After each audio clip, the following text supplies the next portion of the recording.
الحمد لله رب العالمين والصلاة والسلام على رسوله الكريم وعلى آله وصحبه أجمعين. أشهد أن لا إله إلا الله وأشهد أن محمدًا عبده ورسوله صلی اللہ علیہ وسلم. رسول اللہ صلی اللہ علیہ وسلم فرماتے ہیں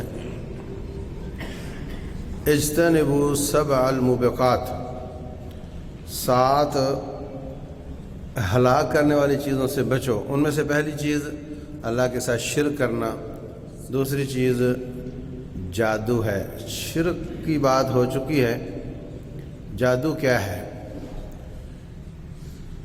اللہ تعالیٰ نے ساری مخلوقات میں مکلف 2 مخلوقوں کو بنایا ہے، ایک جن ہے اور ایک انسان ہے. ان کا حساب کتاب ہوگا، ان کے لیے جنت دوزخ ہوگی. سنفرغ لکم ایھا الثقلان، یہ 2 ہیں، اور ان میں کچھ امتیازات جنوں میں ہیں اور کچھ انسانوں میں ہیں. اللہ تعالیٰ نے نبی انسانوں میں بھیجے اور وہی جنوں کے بھی نبی ہیں. اور جنوں کا امتیاز یہ ہے کہ وہ غیر فطری قسم کی طاقتیں اللہ نے ان کو دی ہوئی ہیں. وہ آسمان تک پہنچ جاتے ہیں، وہ نظر نہیں آتے، وہ زیادہ وزن اٹھا لیتے ہیں. تو ہوتا یہ ہے کہ جس طریقے سے انسان سے کہتا ہے کسی وڈیرے کو کہ فلاں مجھے میرا دشمن ہے، آپ اس کو مارو میری طرف سے، اسی طرح انسان جنوں سے بھی کہہ دیتے ہیں کہ آپ میرے فلاں دشمن کو مارو. اس کا نام جادو ہے.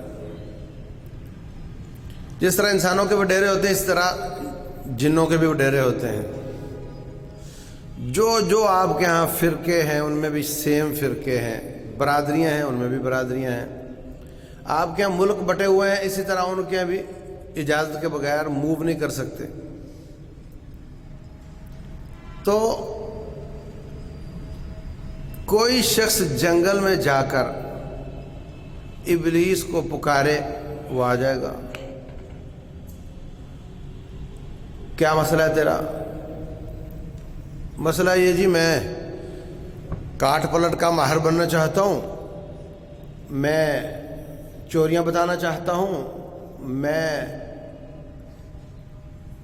وہ کیا بولتے چٹ منگنی پٹ بیا والی بات، ادھر سے کاٹ ادھر پلٹ، جس کے ساتھ والد نے کیا وہاں سے کاٹ، جو اس کا عاشق ہے اس کے ساتھ پلٹ، یہ سارے کام میں کرنا چاہتا ہوں. وہ کہتا ہے ہو جائیں گے، میں تیرے لیے یہ کروں گا تو میرے لیے کیا کرے گا؟ بتاؤ کیا کرنا ہے. تو جو کام وہ کہتا ہے کرنے کے لیے، ان کا الٹیمیٹ رزلٹ کفر ہوتا ہے. بظاہر وہ ہو سکتا ہے آپ کو کفر نظر نہ آتے ہوں، لیکن نتیجہ ان کا کفر ہی ہوتا ہے. اور آخر میں وہ ان سے جب وہ بابا اور پیر اور پامسٹ اور بنگالی شہباز بن کے مشہور ہو جاتا ہے، لوگ گاہک آنے لگ جاتے ہیں، تو پھر اب وہ پھنس چکا ہوتا ہے، پیسہ بھی آ رہا ہوتا ہے، پھر اس سے وہ ایسا کام کرواتے ہیں جس میں کوئی شک نہیں کہ وہ کفر ہوتا ہے. اللہ محفوظ رکھے، اللہ محفوظ رکھے. اپنی گندگی کھانے پر کہتے ہیں. مولانا محمد گوندلوی رحمۃ اللہ علیہ، حافظ محمد گوندلوی تقریباً ہمارے علاقے کے تمام محدثین ان کے شاگرد ہیں. وہ کہنے لگے کہ میں اتنا ذہین ہوں، ماشاءاللہ سے بخاری بھی یاد تھی، قرآن بھی یاد تھا، بخاری کی شرح بھی کافی ساری یاد تھی، تو کیوں نہ ہو کہ یہ ایک جادو والا علم رہ گیا، یہ بھی سیکھ لوں. تو گجرانوالہ میں ہوتے تھے، تو گجرانوالہ کے کسی جادوگر کے پاس گئے. وہ دیکھ کر ایک بات گھبرا گیا کہ حافظ صاحب میرے پاس کیسے؟ تو کہا گھبراؤ نہیں، میں آپ کا شاگرد بننے آیا ہوں. تو کہنے لگا حافظ صاحب آپ یہ نہیں سیکھ سکتے. کہا کیسے نہیں سیکھ سکتا؟ اللہ نے مجھے غیر معمولی حافظہ دیا ہوا ہے. بہت ذہین تھے. حرم پاک میں مدینہ طیبہ کا چیف جسٹس درس دے رہا تھا، عطیہ سالم رحمہ اللہ. میں نے اپنے کانوں سے سنا کہ پاکستان کا ایک عالم دین تھا محمد گوندلوی، کیا بات ہے، ہر چیز اس کو زبانی یاد تھی۔ وہ ان کو لے گئے تھے وہاں مدینہ، بھئی ہمارے پاس پڑھاؤ، وہاں کچھ دیر پڑھاتے رہے۔ تو میں جب سب کچھ یاد کر سکتا ہوں تو یہ تیرا علم کیوں نہیں سیکھ سکتا؟ پہلے تو پسو پیش کرتا رہا، جب حافظ صاحب نے زور سے کہا اس کو تو کہنے لگا ہم جو جو کام کرتے ہیں وہ آپ کر نہیں سکیں گے۔ بولے میں سارے کام کر سکتا ہوں، یہ کیا بات ہوئی؟ تو پھر اس نے کہا کہ ہمیں بسا اوقات کیا، ہمیں اپنا کیا ہوا کھانا پڑتا ہے۔ وہ کہنے لگے پھر یہ تو واقعہ میں نہیں کر سکتا۔ نعوذ باللہ قرآن حکیم کو پیشاب سے لکھو، نعوذ باللہ واش روم کے پاٹ پر قرآن لکھو، نعوذ باللہ قرآن پر بیٹھ کر نہاؤ، اس طرح کے کام ان سے۔ معصوم بچے کی کھوپڑی پر یہ لکھو، بچاؤ کا تو آپ اخباروں میں سنتے ہیں فلاں علاقے میں معصوم بچہ کاٹ دیا گیا، پتہ نہیں چلا کدھر گیا۔ تو ایسے کام کرواتے جس کے بعد کوئی شک نہیں رہ جاتا کہ یہ شیطان کا بندہ بن چکا ہے، رحمان سے کٹ چکا ہے۔ تو یہ اب اس شیطان کو کی مان رہا ہے اور شیطان اس کی مان رہا ہے، وہ اس کی مدد کرتا ہے، یہ اس کی مدد کرتا ہے۔ یہ کہتا ہے میں نے موکل پکڑے ہوئے ہیں، حقیقت میں موکلوں نے اس کو پکڑا ہوتا ہے۔ دلیل اس کی ہے کہ وہ کہے گا کہ میں اب یہ کام چھوڑ نہیں سکتا، کیونکہ یہ چھوڑے گا، ان کی طاعت چھوڑے گا تو اس کی گردن کاٹ دیں گے وہ۔ اگرچہ اس کے حل بھی ہیں ہمارے پاس، لیکن بہرحال مقصد میری بات کہی، اس کو جادو کہتے ہیں۔ کوئی شخص یہ جو روڈ پر غبار پھانک رہے ہوتے ہیں ان کے پاس جاتا ہے، بتاؤ میرے ہاتھ پہ کیا ہے، لکیریں کیا بولتی ہیں، بتاؤ میرا یہ کیا ہوگا، وہ کیا ہوگا۔ وہ اپنے شیطان سے رابطہ کرتے ہیں، اور شیطان ہمیں دیکھتا ہے، ہم اس کو دیکھ نہیں سکتے۔ اِنَّهُ يَرَاكُمْ هُوَ وَقَبِيلُهُ مِنْ حَيْثُ لَا تَرَوْنَهُمْ، قرآن کہتا ہے۔ تو وہ بسا اوقات چوری اس نے دیکھی ہوتی ہے، ہو رہی ہے، وہ اس کو اطلاع کرتا ہے، وہ بتا دیتا چوری کس نے کی ہے، اور چوری مل جاتی، سامان مسروقہ مل جاتا ہے، تو اس کی بلے بلے ہو جاتی ہے، واہ بے واہ یہ تو بڑا کرنی والا ہے۔ بسا اوقات گاہک بہت آ رہا ہوتا ہے اور اس کو، اس کے شیطان کو بھی نہیں پتا ہوتا کہ چوری کس نے کی ہے، تو پھر وہ اپنی گڈ ول کی بیس پر کسی نہ کسی رشتہ دار کا نام لے دیتا ہے تاکہ ان کی لڑائی ہو، پھر لڑائیاں ہوتی ہیں، پھر طلاقیں ہوتی ہیں، پھر گولیاں چلتی ہیں، پھر قتل ہوتے ہیں، خاندان برباد ہوتے ہیں۔ رسول اللہ صلی اللہ علیہ وسلم فرماتے ہیں یہ میری انگلیاں دیکھ رہے ہو، ایسے ایک دوسرے کے اوپر چڑھ کر یہ آسمان دنیا تک پہنچ جاتے ہیں، حتیٰ کہ آسمان میں جو فیصلے ہوتے ہیں ان میں سے ایک آخری والا سن لیتا ہے، اور سن کر جلدی جلدی نیچے والے کو بتا دیتا ہے۔ ستارہ ٹوٹ کر لگتا دیکھا کبھی آپ نے؟ فرمایا اللہ نے ستارے بنائے ہیں، ان کے ایک مقاصد میں سے یہ بھی ہے وَجَعَلْنَاهَا رُجُومًا لِلشَّيَاطِينِ، تو وہ ستارہ اس کو تو جلا دیتا ہے، لیکن کبھی کبھی وہ رپورٹ نیچے دے چکا ہوتا ہے، جلاتا بعد میں ہے، وہ رپورٹ نیچے آ جاتی ہے، وہ تو سچ ہے۔ اب اس سچ کی بنیاد پر سارا سال اس کا جھوٹ چلتا رہتا ہے، تو کچھ وہ خبر ہوتی ہے، کچھ شیاطین کی خبریں ہوتی ہیں، اور باقی جھوٹ چل رہا ہوتا ہے، تو اس طریقے سے یہ کام کرتے ہیں۔ اس لیے فرمایا جو کسی شخص کو پوچھتا ہے غیب کی خبر،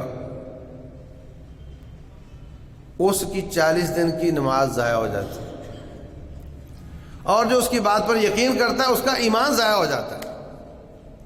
یہ فرمان ہے رسول اللہ صلی اللہ علیہ وسلم۔ تو جادو کروانا حرام ہے،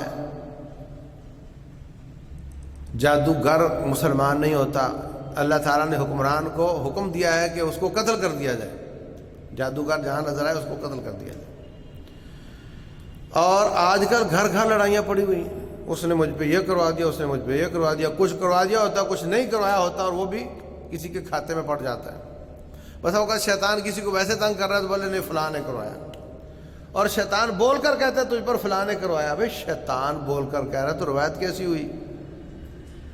روایت تو ضعیف ہوئی نا، شیطان جو بول رہا ہے، شیطان کی روایت صحیح کیسے ہو گئی؟ نہیں وہ خود بول رہا تھا تو نے کروایا، وہ تو نہیں کروایا، وہ لڑائی شروع۔ تو قطعی طور پہ ان چکروں میں نہیں پڑنا چاہیے۔ کسی قسم کی شکایت ہو، نظر بد لگی ہو، فزیکل بیماری ہو، شیطان تنگ کر رہا ہو، جادو ہو، کچھ بھی ہو، اللہ کا کلام ہر کام میں فائدہ دیتا ہے۔ ہم نے کچھ دم پرنٹ بھی کیے ہوئے ہیں، کچھ ڈاؤن لوڈ بھی کیے ہوئے ہیں، ہزاروں لوگوں کو دے چکا ہوں، ایک بھی شکایت ایسی نہیں کہ فائدہ نہ ہوا اللہ کے فضل سے۔ لوگ جاتے ہیں دور دراز کا سفر کر کے فلاں سے دم کروائیں گے تو ٹھیک ہو جائے گا، اب ہوتا یہ کہ کنٹینیو کرتے نہیں، شیطان کو تو مسلسل آپ علاج کریں گے تو وہ بھاگے گا، تو اس کے نتیجے میں پھر وہ شیطان شیر ہو جاتا ہے۔ یہ کہتے ہیں جی وہاں بھی گیا تھا فائدہ نہیں ہوا، وہاں بھی گیا تھا فائدہ نہیں ہوا، تو اب پھر کسی جادوگر سے ہی جادو کا علاج کرواتے ہیں، مجبوری میں تو حرام بھی حلال ہو جاتا ہے نا۔ حقیقت یہ ہے کہ جادو کا علاج جادو سے کروانا بھی اتنا ہی حرام ہے جتنا جادو کرنا حرام ہے، اور اللہ کی کلام کے سامنے کوئی چیز ٹھہرتی نہیں، سب صفائیاں ہو جاتی ہیں، شیاطین جل کر راکھ ہو جاتے ہیں اور ہر قسم کی شکایت رفع ہو جاتی ہے۔ اس لیے اپنے گھروں کو شیطان فرینڈلی نہ بناؤ، رحمان فرینڈلی بناؤ۔ اس میں تصویریں لٹک رہی ہوں گی تو شیطان آئے گا، فرشتے نہیں آئیں گے۔ اس میں بت پڑے ہوئے ہوں گے، اس کا نام آپ شو پیس رکھ دو تو وہ بھی شیاطین آئیں گے، فرشتے نہیں آئیں گے۔ اور اگر وہاں پہ غلط میڈیا چلتا ہے تو شیطان کا فرینڈلی ہوگا، وہاں گانے کی آوازیں آتی ہیں تو شیطان خوش ہوگا۔ ان سب چیزوں سے پاک کرو اور پھر قرآن کی تلاوت اور دم اس کو چلاؤ، انشاءاللہ کسی کے پاس جانے کی ضرورت نہیں، ان چکروں میں پڑنے کی ضرورت نہیں۔ اللہ تعالیٰ سب کے سب صفائیاں کر کے آپ کو بالکل اس سے محفوظ فرما دے گا۔ اللہ تعالیٰ سمجھنے اور عمل کرنے کی توفیق دے۔